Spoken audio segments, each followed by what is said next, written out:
Class 11-এর bonding চ্যাপ্টারে আজকে পড়বো আমরা সমযোজী বন্ধন নিয়ে, এবং সমযোজী বন্ধনের একটা খুব গুরুত্বপূর্ণ অংশ যেটা হচ্ছে লুইস ডট গঠন, সেটা নিয়ে পড়ব। এখন সমযোজী বন্ধনের যদি মূল বিষয়টা আমরা এক্সপ্লেন করতে যাই, আমরা দেখব যে যে যৌগগুলোর বন্ধন আমরা অঙ্কন করতে যাব, সেই যৌগগুলোর বন্ধন সমস্ত কিছুই একটা থিওরি দিয়ে ব্যাখ্যা করা যাচ্ছে না। আমরা যে থিওরি দিয়ে বা যে তত্ত্ব দিয়ে H2O গঠন ব্যাখ্যা করব, সে একই তত্ত্ব দিয়ে BH3 গঠন ব্যাখ্যা করতে পারবো না। আবার যে তত্ত্ব দিয়ে আমরা BH3 গঠন, H3 গঠন ব্যাখ্যা করতে পারবো, সেই তত্ত্ব দিয়ে আমরা O2+ একটা আণবিক আয়ন, তার বন্ধন ব্যাখ্যা করতে পারবো না। আমরা যে তত্ত্ব দিয়ে ব্যাখ্যা করতে পারবো H2Oর স্ট্রাকচার কীরকম, 3-ডাইমেনশনাল স্ট্রাকচার, আমরা আবার সেই তত্ত্ব দিয়ে BH3 3-ডাইমেনশনাল স্ট্রাকচার অঙ্কন করতে পারবো না বা ব্যাখ্যা করতে পারবো না। তার মানে সমযোজী বন্ধনের বা সমযোজী যৌগগুলোর বন্ধন ব্যাখ্যা করার জন্যে বিভিন্ন রকমের তত্ত্ব আছে। এক একটা তত্ত্ব দিয়ে এক এক ধরনের গঠন বা ধর্ম ব্যাখ্যা করা যায়। তার জন্য আমরা প্রত্যেকটা তত্ত্বই আমরা আলাদা করে আমাদের পড়তে হবে। তাই তার মধ্যে একটা প্রথম বিষয়টা পড়ছি আমরা, লুইস ডট গঠন, how to draw a Lewis dot structure of any compound. যে কোনো একটা সমযোজী যৌগ বা যে কোনো একটা যৌগের লুইস ডট গঠন কী করে আঁকতে হয়। আমরা এই সম্পর্কে কিছু অঙ্কন আগেই দেখে এসেছি, ক্লাস 10-এ পড়ে এসেছি, কিন্তু সেটা খুব লিমিটেড, খুব সহজ কিছু। তার থেকে অনেক শক্ত লুইস ডট গঠন আছে এবং সেই আঁকাগুলোকে আমাদের শিখতে হবে। তো কীভাবে শিখতে হবে? লুইস ডট গঠন মূলত যার উপর নির্ভর করে সেটা হচ্ছে অক্টেট রুল, অষ্টক সূত্রের উপর ডিপেন্ড করে। অক্টেট রুল বলতে কাকে বলে? যে কোনো একটি পরমাণু শেষ কক্ষে 8টি ইলেকট্রন পাওয়ার জন্য তার শেষ কক্ষের ইলেকট্রনগুলোকে অন্য পরমাণুর ইলেকট্রনের সাথে সমানভাবে ব্যবহার করে। ফলে শেষ কক্ষে 8টি ইলেকট্রন চলে আসে, অষ্টক পূর্তি ঘটে এবং স্থায়ী হয়ে যায়। সম্পূর্ণরূপে অক্টেট রুলের ওপর লুইস ডট গঠন তৈরি। তো গঠনটা কীরকমভাবে আঁকতে হয়? প্রথমে সহজ থেকে শুরু করে, যেটা ক্লাস 10-এই ছিল, H2O যদি এটা লুইস ডট গঠন আঁকতে হয়, কী করে আঁকবো? গঠনের প্রথম নিয়মটা হচ্ছে কেন্দ্রীয় পরমাণুটিকে খুঁজে বের করা। যার পরিমাণ কম সেটাই কেন্দ্রীয় পরমাণু হবে। অবভিয়াসলি এখানে অক্সিজেন একা, তো অক্সিজেন কেন্দ্রীয় পরমাণু, আঁকা হলো কেন্দ্রীয় পরমাণু। তারপরে তার চারপাশে অন্যান্য পরমাণুগুলোকে অঙ্কন করতে হবে, যেমন এদিকে একটা H, এদিকে একটা H অঙ্কন করা হলো। এবার এই পরমাণুগুলো কোথায় অঙ্কন করতে হবে তার কোনো নির্দিষ্ট স্থান এই গঠনে বলা নেই, অঙ্কন করা হলো। এবারে তারপরে শেষ কক্ষের ইলেকট্রনগুলোকে অঙ্কন করতে হবে, এবং সেটা বাইরে থেকে। বাইরে আছে হাইড্রোজেনের শেষ কক্ষে একটা ইলেকট্রন অঙ্কন করা হলো, ডট দিয়ে অঙ্কন করা হলো। এই হাইড্রোজেনের একটা ডট দিয়ে অঙ্কন করা হলো।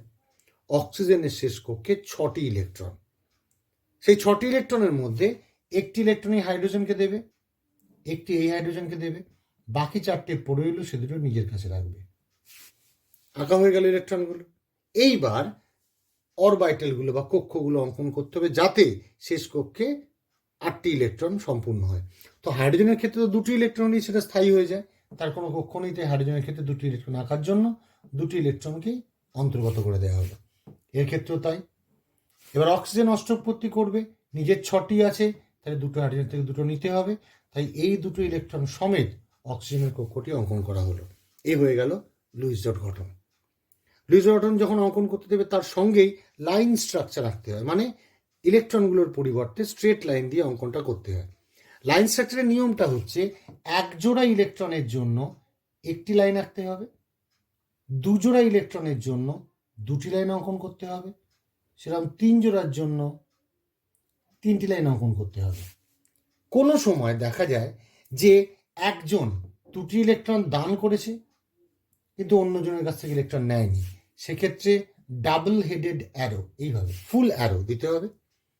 কখনো দেখা যায় কেউ একটি ইলেকট্রন দান করেছে, কোনো ইলেকট্রন নেয়নি, তখন সেখানে হাফ অ্যারো অঙ্কন করতে হয়। এটা হচ্ছে নিয়ম। পরপর যখন সূত্রগুলো আঁকবো, এই যৌগগুলোকে আঁকবো, তখনই বুঝতে পারবো। যেমন এটার ক্ষেত্রে যদি আমরা লাইন স্ট্রাকচার আঁকতে যাই, কি হবে?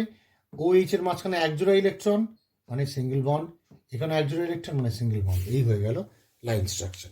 তাই লুইস ডট গঠন এইভাবে অঙ্কন করতে হয়। H2O দিয়ে শুরু করা গেল, খুব সহজ। আরেকটু সহজ মানে অন্য একটু ওপরে যাওয়া যাক, যেমন অ্যামোনিয়া, NH3 আঁকা যাক।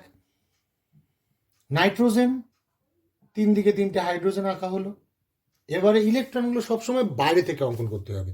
যদি বাইরে থেকে ইলেকট্রনগুলো না আঁকা যায় তাহলে কিন্তু আমাদের এই স্ট্রাকচারগুলো বা সার্কেলগুলো বা কক্ষগুলো আঁকাতে অসুবিধা হয়ে যায়। তাই আগেই নাইট্রোজেনের 5টা ইলেকট্রন আঁকবো না, আমরা হাইড্রোজেন থেকে শুরু করি। হাইড্রোজেনের একটি করে ইলেকট্রন এঁকে ফেলা হলো। নাইট্রোজেনের 5টা ইলেকট্রন, আগে বাইরের ইলেকট্রন মানে পরমাণুগুলোর অষ্টক পূর্তি বা ডুপ্লেট ফিল আপ করতে হবে। দিয়ে দেওয়া হলো, দুটো ইলেকট্রন নিজের কাছে রয়ে গেল। এই হয়ে গেল হাইড্রোজেনের কক্ষ, একলা সবটা নিয়ে নাইট্রোজেনের কক্ষ। N, 3টে H, ammonia, Luis dot structure. এটা সহজ স্ট্রাকচার, কোনো প্রবলেম হবে না, যেভাবে আঁকতে হয় সেভাবে আঁকা হয়ে গেল। কিন্তু এবারে একটু টাফ ব্যাপারে, একটু শক্ত দিকে যাওয়া যাক। যেমন আমরা আঁকতে যাচ্ছি H2SO4 সালফিউরিক অ্যাসিডের লুইস ডট গঠন। কি করে আঁকবো? কেন্দ্রীয় পরমাণুকে সালফার আঁকা হলো, তার চারপাশে 4টি অক্সিজেন।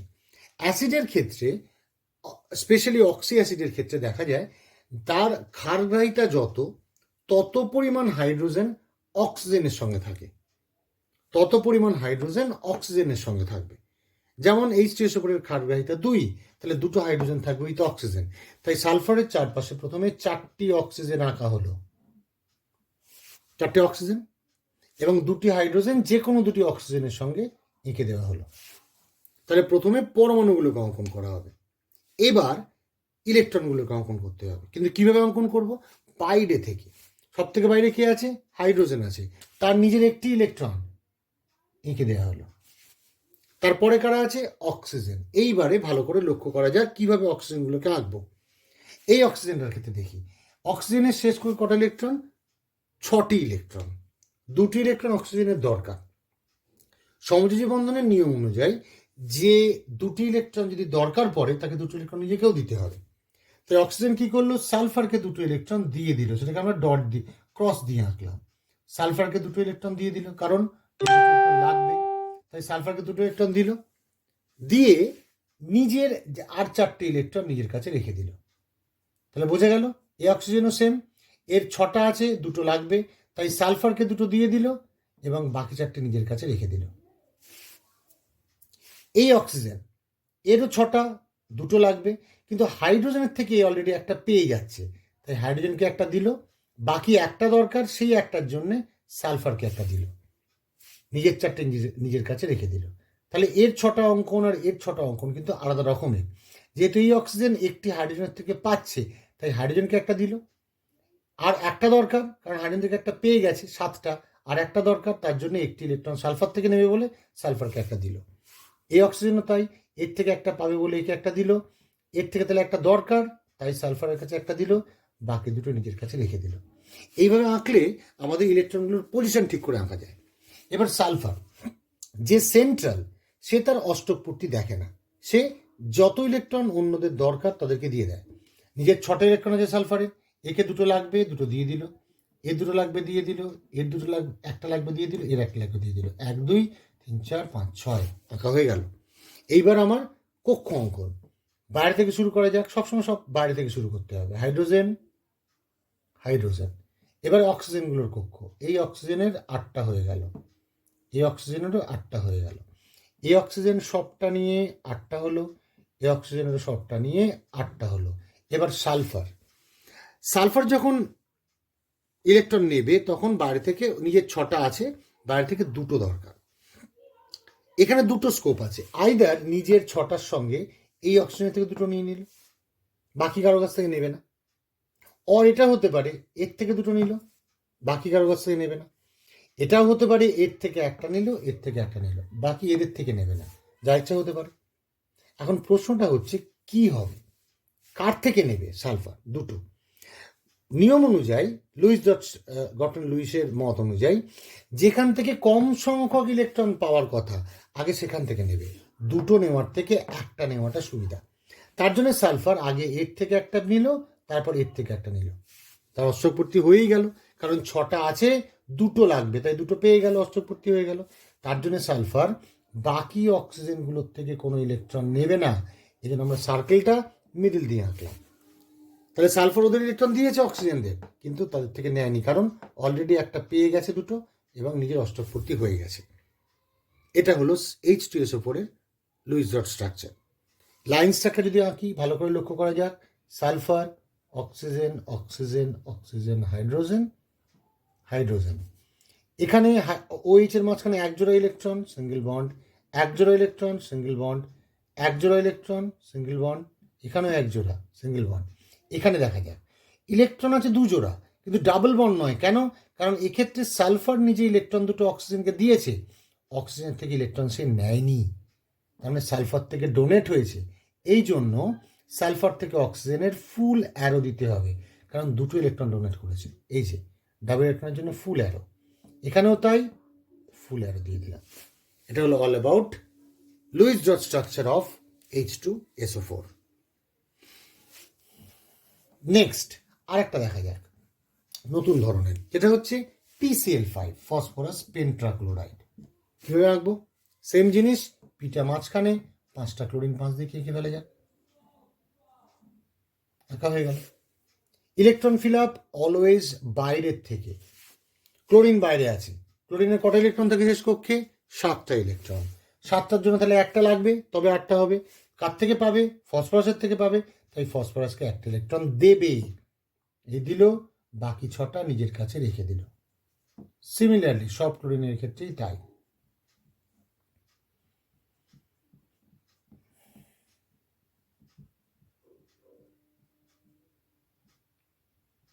Like this. তাহলে প্রত্যেক ক্লোরিন একটা করে ইলেকট্রন ফসফরাসকে দিয়ে দিল, কারণ তাদের থেকে দরকার। ফসফরাসের 5টা ইলেকট্রন, তাহলে একে একটা দিল, 2টো, 3টে, 4টে, 5টা, 5জনকে 5টা ইলেকট্রন দিয়ে দিল। তাহলে ক্লোরিনগুলো নিজেদের অরবাইটালগুলো ফিল আপ করে নিল।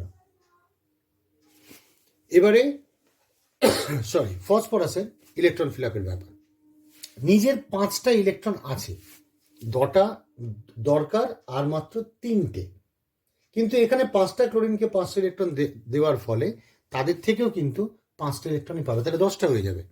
ফসফরাসের দরকার 8টা, তাহলে আরও 3টে হলেই হয়ে যাবে। তাই ফসফরাস 3 জনের থেকে 3টে ইলেকট্রন নেবে, বাকিদের থেকে নেবে না, কারণ তাহলেই 8টা হয়ে যাচ্ছে। এই হবে Luis dot structure. Line structure draw করা যাক। পি,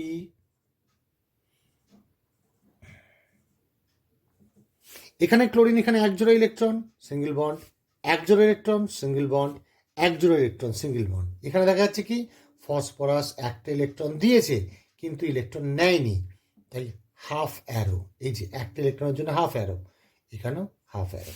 এটা হচ্ছে PCl5 এর লুইস ডট স্ট্রাকচার। আশা করি বোঝা গেছে। এবারে যে লুইস ডট স্ট্রাকচারগুলো অঙ্কন করলাম সেটা তো শুধুমাত্র অণুর ক্ষেত্রে। 2টো আয়নের ক্ষেত্রে লুইস ডট স্ট্রাকচার অঙ্কন করা যাক। যেমন প্রথমে লুইস ডট স্ট্রাকচার অঙ্কন করব আমরা SO3-2। কি করে আঁকবো?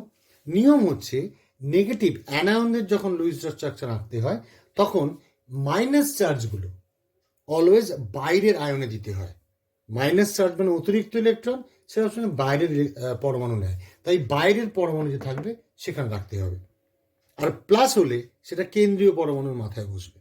যেমন এটা যদি অঙ্কন করতে হয়, সালফার 3 দিকে 3টে অক্সিজেন, -2, এর মাথায় একটা মাইনাস, এর মাথায় একটা মাইনাস ডিস্ট্রিবিউট করে দেওয়া হলো। কেউ প্রশ্ন করতে পারে দুটোই একজনের কাছে রাখলাম না কেন? তার কারণ যদি অক্সিজেন -2 হয়ে যায় তা সেটা স্থায়ী হয়ে যাবে, কারণ অক্সিজেনের ইলেকট্রন দরকার অতিরিক্ত 2টো, 6টা আছে অলরেডি, তাহলে মাইনাস যদি এর মাথায় বসাই একজনের মাথায়, তার তো অষ্টপত্তি হয়েই যাচ্ছে, সেটা তো বন্ড করবে না। তার জন্য -1 করে ডিস্ট্রিবিউট করে দেওয়া হলো। এবারে ইলেকট্রন ফিল আপ করা যাক। এই অক্সিজেনের 6টা ইলেকট্রন, 2টো লাগবে, সালফার থেকে পাবে, 2টো সালফারকে দিল, বাকি 4টে নিজের কাছে রাখলো। এই অক্সিজেনের 6টা ইলেকট্রন প্লাস একটা, অর্থাৎ মোট 7টা ইলেকট্রন, মাইনাসের জন্য একটা, তাহলে একটা ইলেকট্রন লাগবে, তাই সালফারকে একটা দিল, বাকি নিজের কাছে রেখে দিল। তাহলে 1 2 3 4 5 6 7 এঁকে ফেললাম। এই অক্সিজেনের 7টা ইলেকট্রন, একটা দরকার, সালফারকে একটা দিয়ে বাকি 6টা নিজের কাছে রেখে দিল। তাহলে অক্সিজেনের শেষ কক্ষে ইলেকট্রন 6টা, কিন্তু মাইনাস চার্জ থাকার জন্য এই দুটো অক্সিজেন ক্ষেত্রে আমরা 7টা করে আঁকলাম। সালফার নিজের চারপাশে মোট 6টা ইলেকট্রন আছে, একে দিল দুটো, একে একটা 3টে, একে একটা 4টে, বাকি দুটো নিজের কাছে রেখে দিল। এবারে অরবাইটাল অঙ্কন আঁকা হয়ে গেল। সালফারের দুটো দরকার, তাহলে এর থেকে একটা নেবে, এর থেকে নেবে না। আমরা আগেই বলেছিলাম যেখান থেকে কম সংখ্যক নেওয়া যায়, যদি কম সংখ্যক নেওয়া থাকে তাহলে কম সংখ্যকগুলো আগে নেবে, তারপর বেশি সংখ্যক নেবে। কম সংখ্যক নিয়েই এর অষ্টক পূর্তি হয়ে গেছে, তার জন্য এটা থেকে নিল না। লাইন স্ট্রাকচার, সালফার ফুল অ্যারো ও, সিঙ্গেল বন্ড ও মাইনাস, সিঙ্গেল বন্ড ও মাইনাস। এটা হচ্ছে সালফার ট্রাইঅক্সাইডের লুইস ডট স্ট্রাকচার, মানে কোনো আয়নের লুইস ডট স্ট্রাকচার। খুব সহজ। নেক্সট ক্যাটায়নের ক্ষেত্রে দেখা যাক NH4 প্লাস। এখানে নেওয়া যাক N 4টে হাইড্রোজেন। নাইট্রোজেনের প্লাস কেন্দ্রীয় পরমাণু, বলা হয়েছিল পজিটিভ চার্জ কেন্দ্রে থাকবে, তাহলে নাইট্রোজেনের মাথায় প্লাস চার্জ দেওয়া হলো। প্লাস মানে বোঝাই যাচ্ছে ওর যত ইলেকট্রন থাকবে তার থেকে একটা কমে যাবে। নাইট্রোজেনের চারপাশে 5টে ইলেকট্রন থাকে, শেষ কক্ষে 4টে ইলেকট্রন রাখতে হবে। হাইড্রোজেনের ইলেকট্রনগুলো এঁকে নেওয়া যাক। নাইট্রোজেনের আছে কটা? 4টে, কারণ প্লাসের জন্য 5টা নয়, তাহলে এই 1 2 3 4টে। এবারে অরবাইটাল অঙ্কন। নাইট্রোজেনের সবকটাই লাগবে, না হলে অষ্টক পূর্তি হবে না। গঠন হয়ে গেল N single bond H plus charge. এটা হচ্ছে অল অ্যাবাউট NH4 প্লাস। এই হলো লুইস ডট স্ট্রাকচার। যে প্রসিডিওরগুলো দেখানো হলো, এই প্রসিডিওরেই সমস্ত অণু লুইস ডট স্ট্রাকচার গঠন করা যাবে। যেগুলো যাবে সেগুলোকে অঙ্কন করে দেওয়া হবে। এটা হলো অল অ্যাবাউট লুইস ডট গঠন। শেষে দেখবো আমরা লুইস ডট গঠনের লিমিটেশন বা সীমাবদ্ধতা। সবার লুইস ডট গঠন অঙ্কন করা যায় না। অষ্টক পূর্তির ওপর বেশ করে বা অক্টেট রুলের ওপর বেশ করে লুইস ডট গঠন তৈরি করা হয়েছে। তাই যদি আমরা লিমিটেশন দেখি, প্রথম লিমিটেশনটাই হচ্ছে যে লুইস ডট গঠন অনেক যৌগের ক্ষেত্রেই সম্ভব নয়। যেমন যদি আমরা BH3, BCl3, BF3, AlCl3 এই সমস্ত সমযোজী যৌগগুলোর লুইস ডট গঠন অঙ্কন করতে যাই, দেখবো অষ্টক পূর্তি হচ্ছে না। বোরনের শেষ কক্ষে 3টি ইলেকট্রন, তাহলে 3টে হাইড্রোজেনের সঙ্গে বন্ধন করে এটা BH3 গঠন করে, এখানে অষ্টক পূর্তি হয়নি। অনুরূপে এদের ক্ষেত্রে ঠিক সেম। NO2 নাইট্রোজেন ডাইঅক্সাইড, এক্ষেত্রেও আমরা কোনো মতেই নাইট্রোজেনের অষ্টক পূর্তি দেখাতে পারবো না, লুইস ডট গঠন সম্ভব নয়। তাহলে এরকম অনেক যৌগ আছে যেগুলোর অষ্টক পূর্তি হয় না, তারপরে লুইস ডট গঠন অঙ্কন করা তাদের ক্ষেত্রে সম্ভব নয়। প্রথম লিমিটেশন। সেকেন্ড লিমিটেশন কি? সেকেন্ড লিমিটেশনটা হচ্ছে লুইস ডট গঠন থেকে আমরা একটা যে কোনো অণুর ত্রিমাত্রিক আকার বা আকার সম্পর্কে কিছু জানতে পারি না। সে যেমন অ্যামোনিয়ার গঠন পরবর্তী ক্ষেত্রে আমরা অন্য তত্ত্ব থেকে দেখব পিরামিডের মতো, মিথেনের গঠন চতুস্থলকীয় আকার, কিন্তু লুইস ডট গঠন থেকে সবটাই হচ্ছে দ্বিমাত্রিক, মানে দ্বিমাত্রিক গঠনগুলো আমরা অঙ্কন করি, ইলেকট্রন শেয়ারিং, কিন্তু তার ত্রিমাত্রিক আকারটা কীরকম হবে সে সম্পর্কে কোনো আইডিয়া লুইস ডট গঠন থেকে পাওয়া যায় না। 3 নম্বর, শক্তি। কোন বন্ধনের শক্তিটা বেশি, কোন বন্ধনের শক্তিটা কম? বন্ধন শক্তি কার উপর নির্ভর করে, কিভাবে বন্ধন শক্তি পরিবর্তিত হয় সেটা লুইস ডট গঠন থেকে বুঝতে পারা যায় না। লুইস ডট গঠন আমরা কিছু কিছু যৌগের ক্ষেত্রে দেখব যে সহজে একটা বন্ধন বিভাজিত হচ্ছে, আবার সেই অণুর ভেতরেই অন্য বন্ধন সহজে বিভাজিত হয় না। যেমন একটা উদাহরণ দেওয়া যাক, H3PO3 যদি লুইস ডট গঠন অঙ্কন করতে যাই, গঠনটা আমরা এইভাবে পাবো। একটা H সরাসরি থাকবে, এটা হচ্ছে H3PO3 গঠন। একটা H সরাসরি থাকবে ফসফরাসের সঙ্গে। তো এক্ষেত্রে দেখা যাচ্ছে হাইড্রোজেন, বাইরের হাইড্রোজেনগুলো আয়নিত হচ্ছে, এই হাইড্রোজেনটি আয়নিত হচ্ছে না। কারণ কি? কোনো উত্তর লুইস ডট গঠন দেয় না। অর্থাৎ বন্ধন শক্তি সম্পর্কে কোনো আইডিয়া লুইস ডট গঠন দেয় না। এছাড়া কিছু কখনো কখনো কোনো অণু আছে কিছু যারা আণবিক অবস্থাতেই আয়নিত হয়। যেমন পটাশিয়ামের উপস্থিতিতে যদি আমি অক্সিজেন এর বিক্রিয়া ঘটাই অ্যাট লো টেম্পারেচার, দেখা যায় এখানে পটাশিয়াম সাথে বিক্রিয়ার সময় O2 মাইনাস আয়ন গঠন করে, তৈরি হয় KO2 পটাশিয়াম সুপার অক্সাইড। এখানে অক্সিজেন O2 মাইনাস আয়ন গঠন করেছে। এই আণবিক আয়নের অস্তিত্ব সম্পর্কে লুইস ডট গঠন কোনো ধারণা দেয় না। এইগুলো হচ্ছে লুইস ডট গঠনের সীমাবদ্ধতা। আমাদের গঠনটা সম্পর্কিত অনেক সীমাবদ্ধতা আমরা দেখলাম, কিন্তু তবুও আমাদের এই গঠনটা জানতে হবে বা শিখতে হবে। তার কারণ লুইস ডট গঠন থেকে সহজেই একটি অণুর মধ্যে পরমাণুগুলোর ইলেকট্রন শেয়ারিং, ইলেকট্রন ব্যবহারগুলো ভালো করে জানতে পারা যায়। আমাদের এখান থেকে কি প্রশ্ন দেয়, সরাসরি লুইস ডট গঠনের লিমিটেশন লিখতে দেয় বা কিছু যৌগের লুইস ডট গঠন অঙ্কন করতে দেয় 1 নম্বর করে। এটা হচ্ছে all about Luis dot structure.